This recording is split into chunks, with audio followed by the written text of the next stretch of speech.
Bing bing bam dum dum bum ba-dum bam bam bum bum ba bum bum bum. What's going on? Crazy Frog is a character and franchise that needs little to no introduction. This blue amphibian-like creature was everywhere in the early 2000s. You literally couldn't escape him. And when I was younger, I thought he was brilliant. But as time went on and I got older, my interest in him faded. And also the fact that Crazy Frog in itself had also faded into obscurity and irrelevance. But somewhat recently, something came up about him, and I started, I guess you could say, going down the rabbit hole a bit more, and started remembering old things from my childhood. And I had also been watching Iceberg videos at the time and thought, why not make my own Iceberg video on Crazy Frog? So I did. And don't get me wrong, I know a lot of people don't like Crazy Frog, which is an understatement to say the least, but I still have a lot of respect for the character and what Crazy Frog as a whole has accomplished, somehow becoming a worldwide sensation. So most people by now should probably know what an Iceberg video is, but to keep it brief if you don't, each layer has different points, the top being somewhat common knowledge and facts that are quite well known. As you move down the iceberg, things become a little more obscure with weirder facts and theories, until you get to the bottom layer, where, honestly, even I don't know what I'm going to be talking about. So, this should be interesting. Now, I do have to give credit where credit is due. This iceberg was inspired by Punky Knobs, I hope I pronounced that right, icebergs on Reddit. I'll link that stuff down below. Now, some of this video will be scripted, some of this will be ad-libbed. I've been talking for way too long already, so let's just get into it.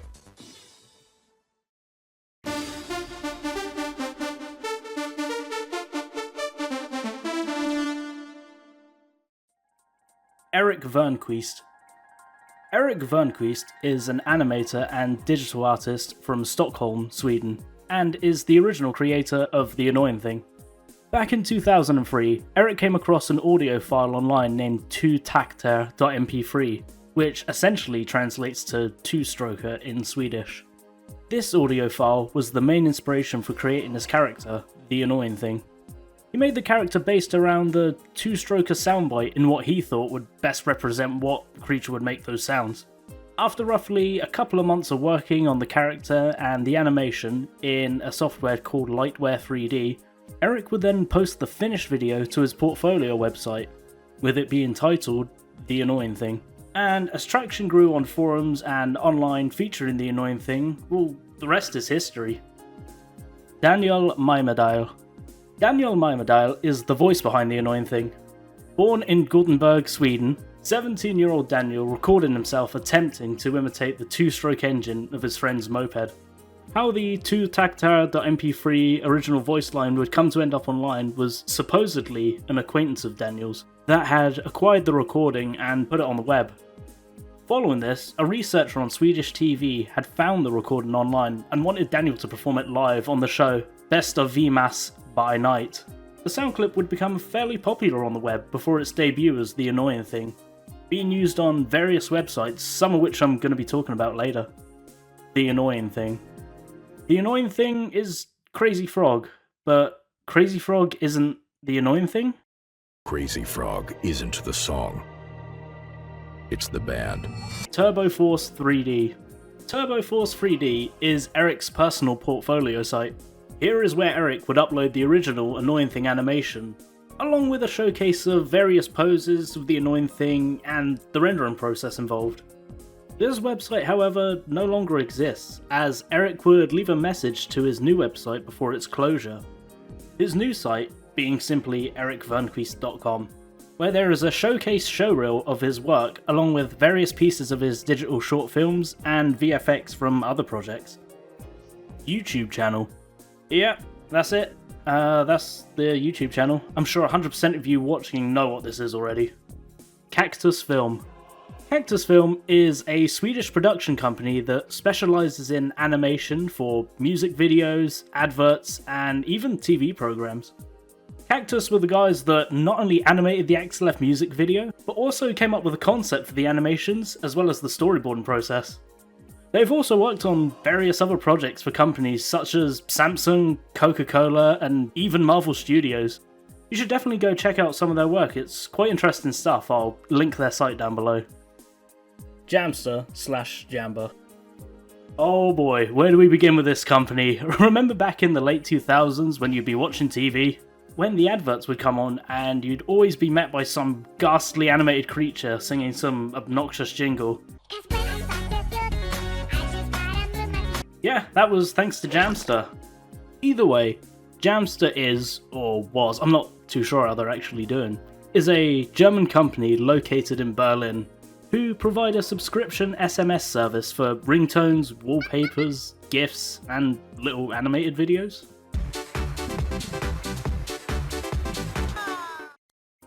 So, alongside the likes of Wonky and Moley, you had The Annoying Thing, who actually became the most successful ringtone of all time, with an estimated growth of £14 million. Merchandise. As expected, following the success of The Annoying Thing, there would be merch, and lots of it. There were plushies, keyrings, gaudy school bags, bottle openers, radios, even a McDonald's toy.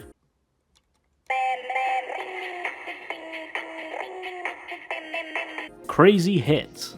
Crazy Hits was the debut album for The Annoying Thing. Released on the 25th of July 2005, the album contained tracks from his remixes and some of his ringtones.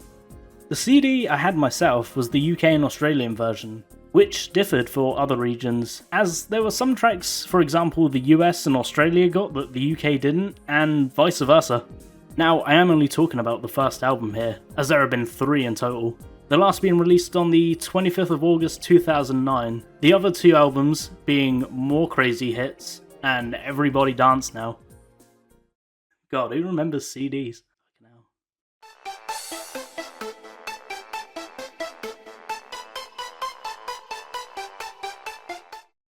Visible Penis.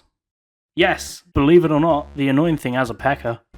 However, there's been a ton of people out there that were shocked to discover that Crazy Frog was indeed the toad with the chode. I think this is mainly due to censorship, as since his debut he's always had a little pecker. Crazy Frog video games.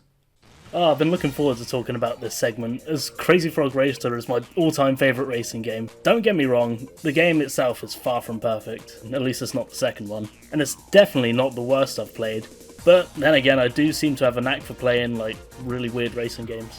But nonetheless, I'm sure this is the first series of games that come to mind when talking about Crazy Frog games. Probably the only ones, whereas there's actually been quite a few. There's been Crazy Frog Racer, Crazy Frog Racer 2, Crazy Frog Arcade Racer, Crazy Frog Racer for Game Boy Advance, Crazy Frog Racer for Nintendo DS, and Crazy Frog Racer for Java. And I mean, that's just the racing games.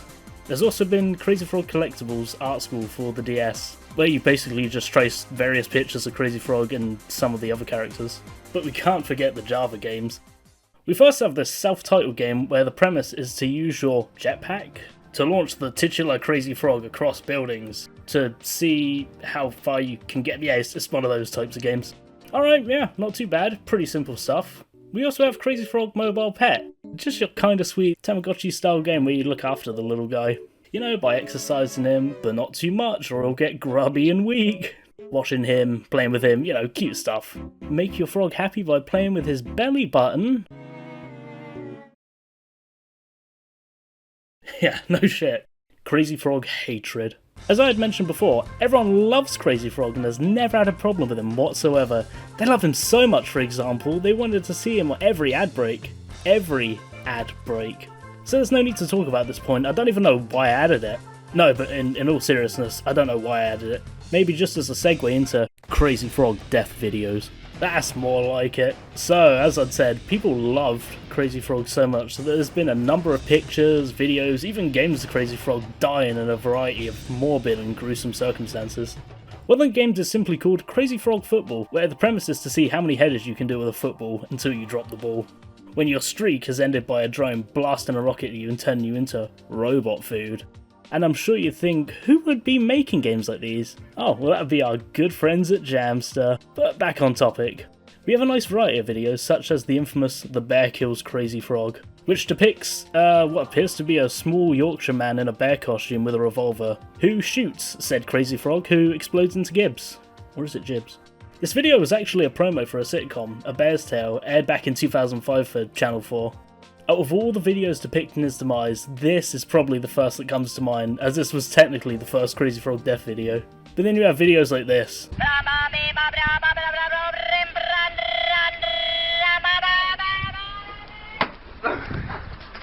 Die. Social media accounts. In case your need for Crazy Frog is insatiable and you need more, there are a variety of social media accounts you can follow him on to keep updated with the latest news from the little blue guy, such as new video updates, or whatever this stuff is, and life updates. Crazy Frog Boys. Hello, I'm Bonzi. Remember me? I'm sure you wish you didn't. Well, that's too bad, as I'm here to inform you that this segment was completely forgotten about. But seeing as toys were already covered in merchandise, you can just deal with it. Ha ha ha. And you thought Crazy Frog was annoying. Well, I'm off to infect more computers. Soar. Side characters. In spite of Crazy Frog being the figurehead of his franchise, he is not alone. From his street racing friends to his coterie of foes, there are certainly more characters that make an appearance besides the titular frog. To begin with, we have the main characters that you'll most likely know, as they are more present in his music videos. These characters include the drones. As their name suggests, they are the robot antagonists that all pretty much look the same, with the exception of varying units and models. The boss, who controls the drones from a remote location with a press of an ominous button. Boss Drone, who acts as more of a general to the other drones. Mega Robot, who is just a huge robot. Kind of reminds me of like a Dreadnought from Warhammer 40k. Then we have the rest of the characters from the racing games. We have Ellie, a fairy girl, that's basically it. Jack, a random kid with roller skates and a jetpack. So forgettable, I still to this day call him Jimmy. Flash, a street surfing rapper. Grim, friend of said street surfing rapper, but cooler in every way. Grim is the best. Then we have Michelle. Bobo, a ninja gorilla who is probably one of the most useless racers I've ever seen in any racing game. Like, this guy literally fucking sucks. Matilda, a literal mad cow, and that does it for like the mainline games, but then we have the GBA games, such as Big Elk. Yeah. Dream Boy, a generic anime twink. Pushall, a squirrel girl heavily based off the character Sue from Banner Tale, The Story of Grey Squirrel, which is a 1979 anime adaptation from a children's novel from 1922. Rasta Dog, a ganja-smoking Rastafarian dog. Punk Girl, indeed just that. Mafia Hen, a mobster chicken that, despite being called a hen, is actually a dude. I mean, I'm no ornithologist, but I'm pretty sure a hen is a female chicken. And Toro, a brown bull, and yeah, that's it I guess. Reinhard Wraith. Reinhard Wraith, better known as his alias DJ Voodoo, is a member of Bass Bumpers, a German record production team who produce Eurodance and techno music. However, their greatest achievement was when they created the Crazy Frog remake of Axel F. As of then, all of the Crazy Frog tracks are produced by Reinhard as well as Henning Wraith. Reinhard also worked alongside Wolfgang Boss, the president of A&R or Sony Music Entertainment Company, who's been in the position of executive president since 2012. To this day, all of the Crazy Frog tracks are still produced by both of the Wraiths for Voodoo Music GmbH.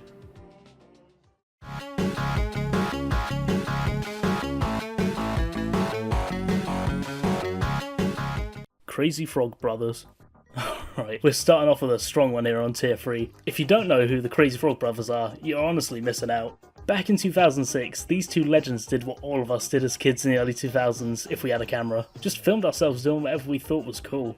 The video itself is of the two brothers dancing and lip syncing to Axel F. In total, there are about 4 versions of them doing different takes, but the first one that was uploaded on the 15th of July 2006 is seen as the original, as that is the one always referenced and really is the best take, as they really do give it their all. Shortly after the video was uploaded, it had gained enough traction and gone viral, spawning many parodies, remakes, and references across the internet. Following this, the parodies of the Crazy Frog Bros had become so widespread that it even made its way over to Japan the following year. The video had been uploaded to the Japanese media hub site Nico Nico Doga, which means small videos, where the dude in the red t-shirt was coined the term gay in childhood, as they thought he shared a similar appearance to that of Bill Gates. Yeah, I can see it. Crazy Frog Whack-A-Mole. Whack-A-Mole is essentially a game cabinet usually seen in arcades where the premise is to hit, well, most commonly moles that pop up from holes with a mallet. Now, I couldn't actually find much on this machine in general, but I did find out that this cabinet was made by Fei Lolly Electronic Company Limited, a Taiwanese company that makes a variety of arcade machines and has been doing so since 1986. The way you play the machine was kind of like your traditional whack-a-mole game. However, in this one, you have to hit the little crazy frogs that pop up. Meanwhile, on the other side of his head is a drone that you have to avoid. Otherwise, you'll lose points for hitting them, as well as losing points for every crazy frog you miss. It was a lot of fun. Yeah, they used to have one at an arcade I went to as a little kid. They were good times. NFTs.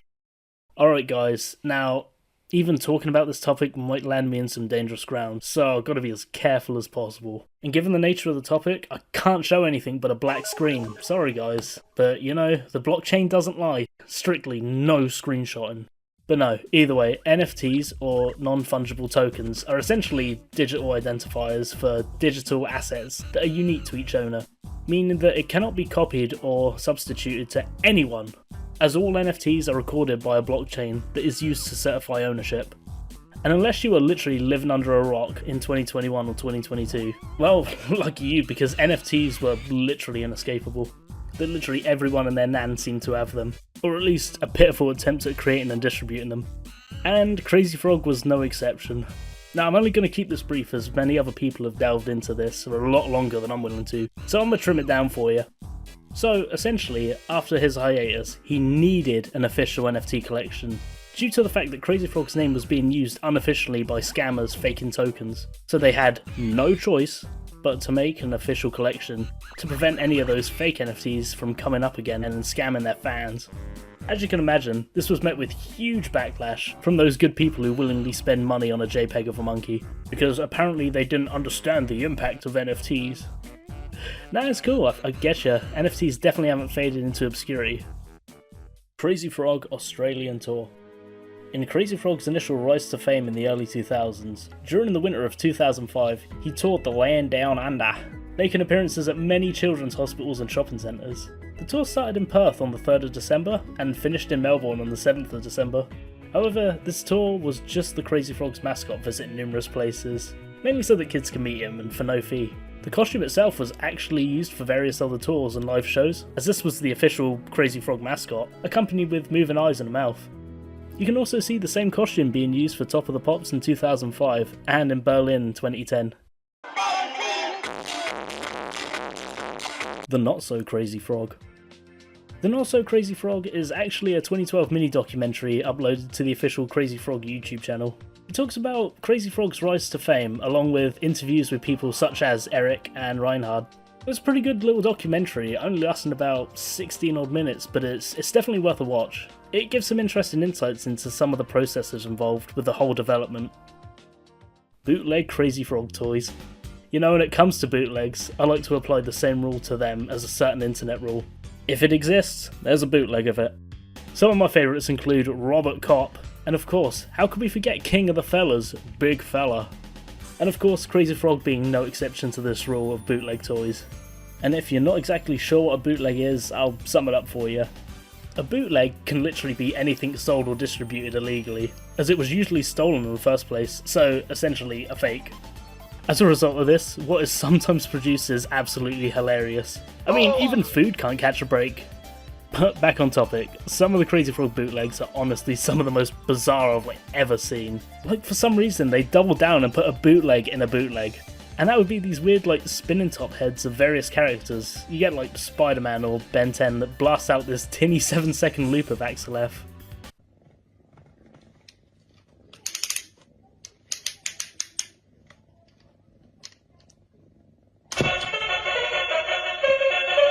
Admitted, the light show it produces is kinda cool. But for some reason, these tricycles that I found are what I mean when I say some of the most bizarre. I'll let the video explain itself.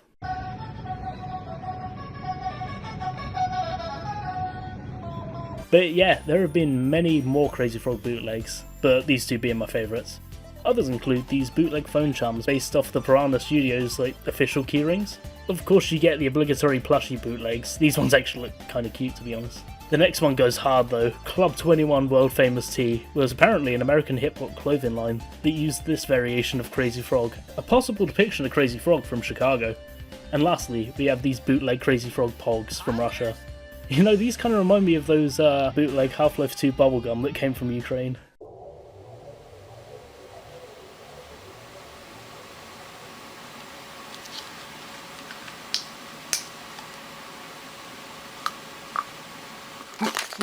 Goodbye, world. On the 1st of July 2020, the Twitter account for Crazy Frog posted a tweet depicting Crazy Frog in a noose, attempting to commit suicide. The tweet was then deleted shortly after the original post, and an apology then was issued, just 6 minutes after the original post, saying, "Apologies for the previous tweet, it was incredibly insensitive."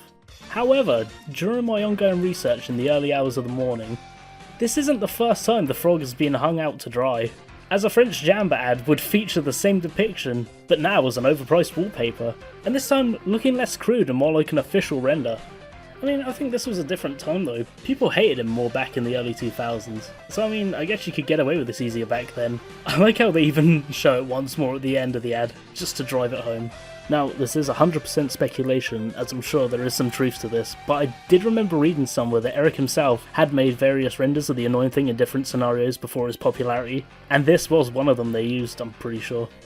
YouTube's gonna have a field day with this topic. Jamster scams. God, what can I say that hasn't already been said before? There's been so many videos already talking about this topic, like literally being the whole premise of these videos. This is probably one of the more talked about topics compared to all the other points here that you can find on YouTube. So, as we all know, in 2005, he was everywhere, and I stated earlier, you know, like £14 million, all that, $500 million estimated globally as well. So, as you might be thinking now, as people did back then, that's quite a lot of money for a relatively unknown company now to be making literally millions over one ringtone. I highly doubt people are flocking down to get their hands on the latest wonky ringtone. So, where did all this money come from? Well, you see, when the ad came up on your telly like, "Get this crazy frog on your phone," and you'd think, cool, and pay for the ringtone. But no, what you were actually paying for was a subscription to Jamster services, so that you now had the ability to buy ringtones through Jamster. And this is what caught a lot of people off guard, as this wasn't made at all clear in the ads, nor their website.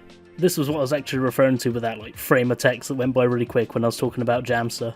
Chargebacks were essentially where you'd pay money to receive a text from them, so as you can imagine, people were pissed. And because of this, ICSTIS got involved, which is Independent Committee for the Supervision of Standards Telephone Information Services, nice, which I believe is also a subsidiary of Ofcom here in the UK.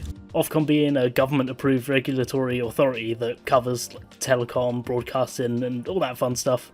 So basically, if you've got Ofcom on your case, you've got a problem. And in the end, they ended up paying a lump sum of 40 grand.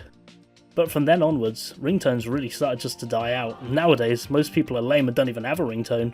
I'm genuinely surprised Jamster is still a thing. Wow, that's the end of tier 3, halfway there already. And if you've made it this far, without skipping, I just want to say, you've made it in time for today's sponsor. Yep, that's right, this video was brought to you by... yeah, me. It's a joke, alright? You can calm down. We do a little trolling. It's cool we do a little trolling. I'm not getting a penny for any of this.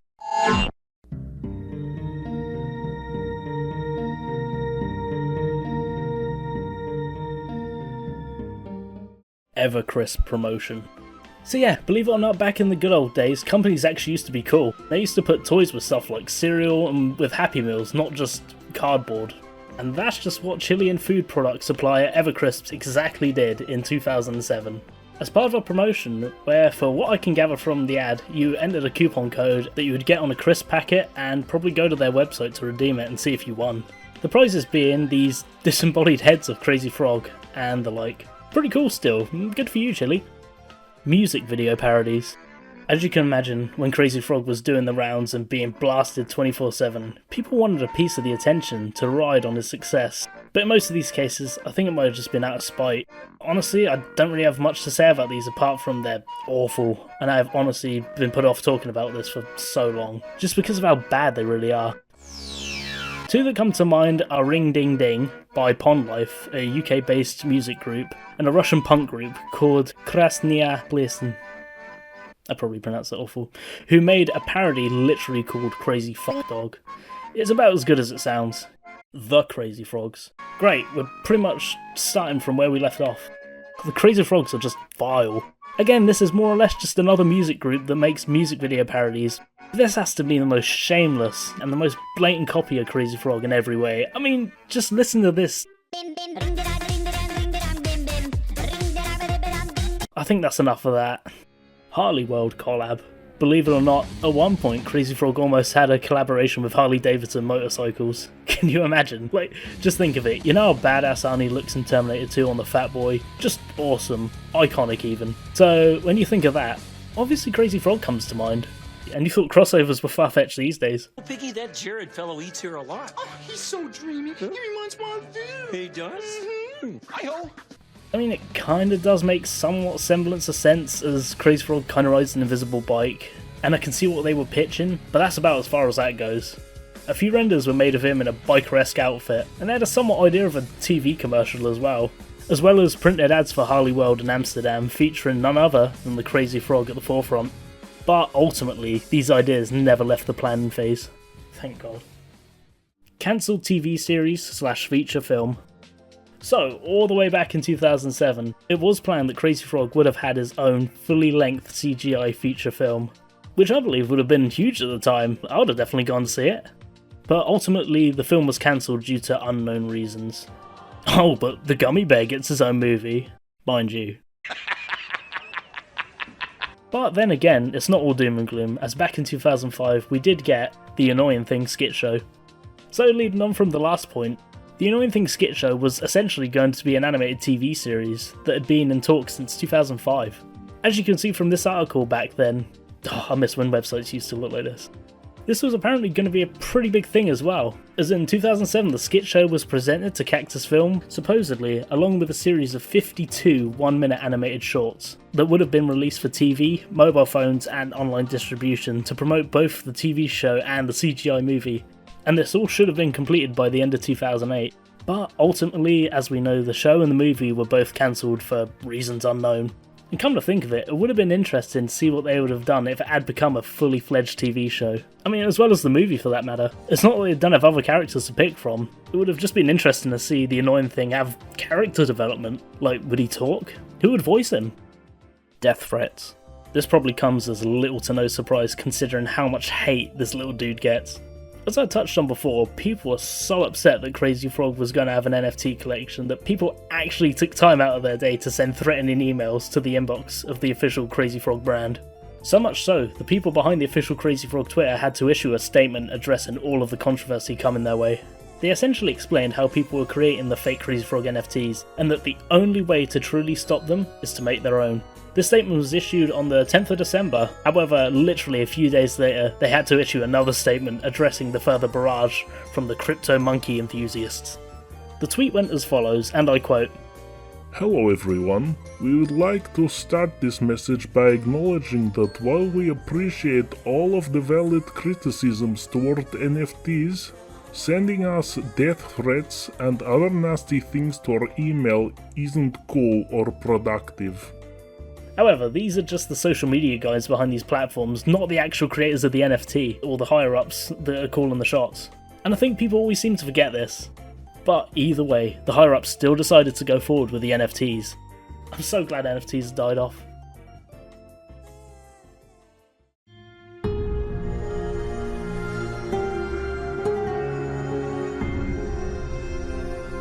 Public mascot fight. Again, starting off strong on 5 with some dude in a Crazy Frog suit getting jumped by a furry. You can't make this shit up. But in Crazy Frog's defense, that fox did get laid out. And that wasn't just any old fox mascot, as I'm sure most of the New Zealand viewers will know. As this was a character that was part of a comedy TV series called Pulp Sport that aired in New Zealand from 2003 to 2009. Think of the show as a bit of a skit show in itself, with elements from shows like Jackass but with an overall sports theme. So as you can gather, this was one of the show's recurring cutaways called Can a Mascot, in which the fox mascot would try various things such as trying to scare someone or getting a new car. This, however, wouldn't be the only appearance of Crazy Frog in Pulp Sport, as the mascot would show up again in various episodes. Although brief, like very brief. Look, there he is! He was still there. Krog.worm virus. The Krog.worm virus was a computer worm that... Oh, sorry, I've just been told, apparently worms aren't viruses. No, there you go, so, well, now you know. Either way, back on the 7th of March in 2005, the worm made circulation around MSN Instant Messenger, disguising itself as an animated video of the poor little Crazy Frog meeting his demise, with titles for the video being along the lines of Crazy Frog gets killed by a train, or Annoying Crazy Frog getting killed. However, in my research, I found that it's also been rumoured that the reason the videos got around to so many people was because they were disguised as an MSN updater through MSN. People would download it, then the 2 files of the video I'd mentioned would be copied to the now infected person's computer. As well as this, the worm would open an image on your web browser of, well, this. But no, I really couldn't find much on this worm, however, as there really isn't much documented on it. Crazy Frog can talk. Yes, what if I told you that Crazy Frog actually has a voice? And I mean, like, he can actually speak English, not just gibberish. Well, I'm sure most of you perish the thought, but I can assure you, it's much worse than you think. I wouldn't really call this legit either, as from what I've seen from the music videos, he's never even really spoken anything close to actual words. But then again, this is kind of legit, in that once again we return to our good friends at Jamster. These were actually sold as legit ringtones you could buy, with real money. I actually remember someone when I was a kid having one of these. It was like one of Crazy Frog puking. And believe me, it's as bad as it sounds. Here, I'll let you take a listen of some of these tones. Oh my god, rotten fruit. I think I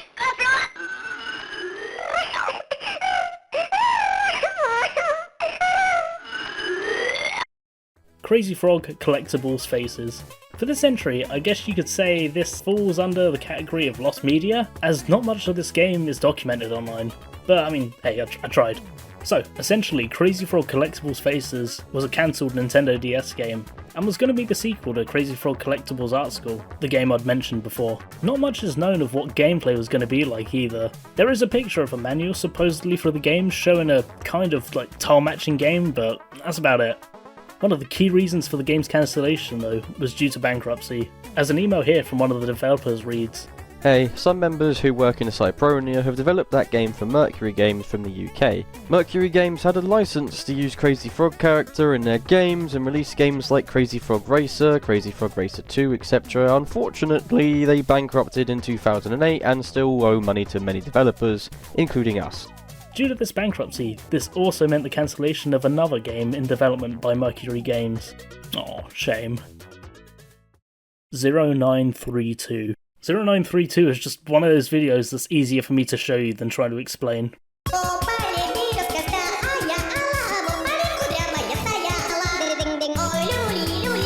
Скачал, да не то. Так надо было слушать, что качаешь. Звони 0932 и узнаешь, как на самом деле звучит твой рингтон. 0932.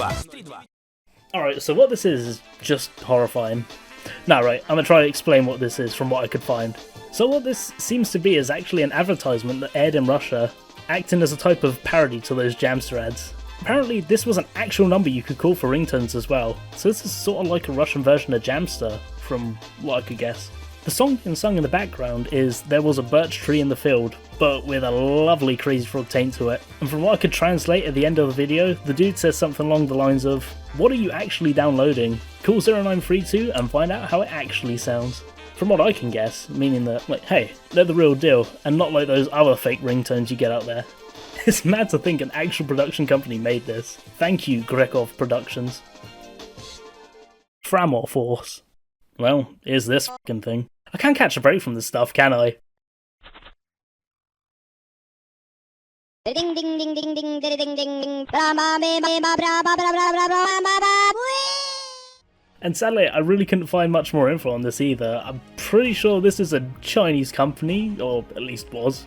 Their YouTube, however, boasts they provide the high-quality, competitive cost animation service. So, I mean, all the power to them, I guess, but maybe I should listen to Chloe and... Do Crazy Frog dying?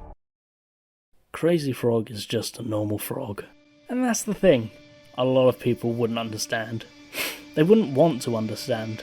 They'd rather deem him too vulgar or annoying. Some might even say crazy. I don't know. It's just a funny meme format. That's it. Yeah. Insanity test. Honestly, I feel I put this entry a bit too low, as it's fairly well known. Well, that is, if you were anywhere on the internet in late 2001, you might have come across the insanity test. And to this test, there are but 3 rules. 1.